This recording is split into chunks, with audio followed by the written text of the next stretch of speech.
Good morning. Yesterday we were thinking about the beginning of the Davidic covenant, when God spoke to David and said to him quite simply, I'm going to set up on your throne, as part of your dynasty, a king who will live forever. Your dynasty will never ever come to an end. The people of Israel got hold of this idea, and they rejoiced in this idea. The prophets spoke about this idea. They discussed this idea.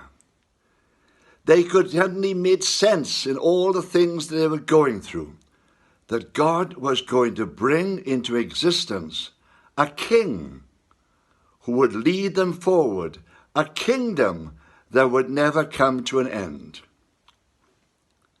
They looked back through the covenants that existed. They went right the way back to the covenant that God made with Adam and Eve after they came out of Eden. They suddenly saw that God had said to Eve that one day a woman would bear a child without a human father.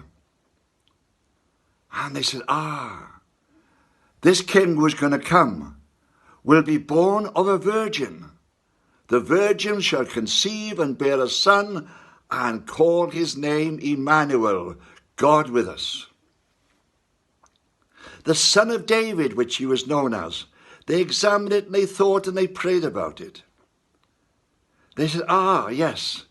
Well, if he's going to be truly a son of David, he will be born in the city of David, where David came from. He will be born in Bethlehem.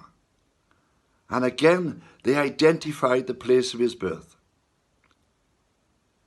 They thought about his ministry, and Zechariah was going to prophesy about him and said, he will come to you riding on an ass, on a colt, the foal of an ass.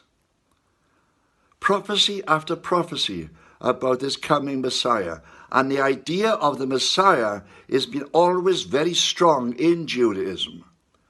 It's always been central to their thinking that one day this particular covenant with David would be fulfilled.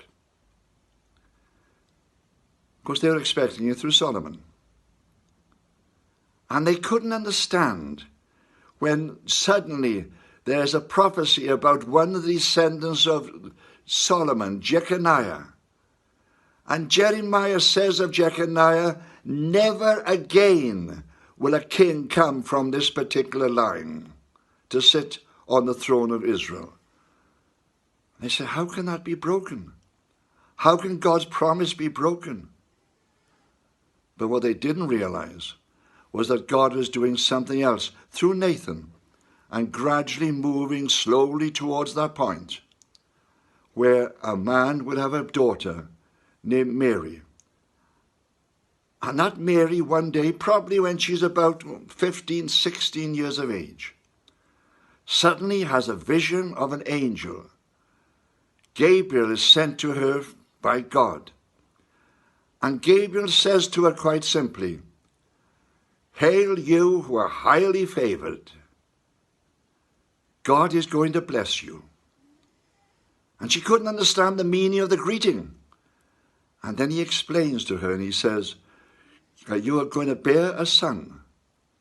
And God is going to give to him the throne of his father David. Will you accept? Will you be willing to bear this child? The whole of creation must have stood for a moment in apprehension. And then Mary speaks those wonderful words and says quite simply, I am the handmaid of the Lord. Yes, I accept this destiny.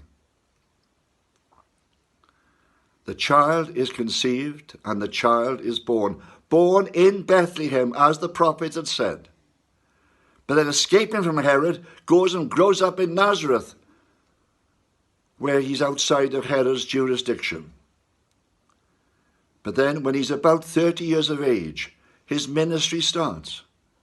he goes out preaching and teaching, showing people what God is like, exercising enormous power because he had been granted the Holy Spirit without measure when he was baptized by John in the Jordan. And as people saw what he was doing and heard what he was doing, they come to him over and over again with the title, which they recognized. Son of David, they said. Son of David.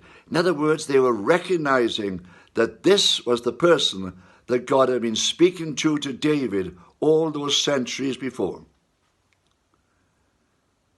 But you must remember, this covenant has never been fulfilled. Jesus has never yet become King of the Jews.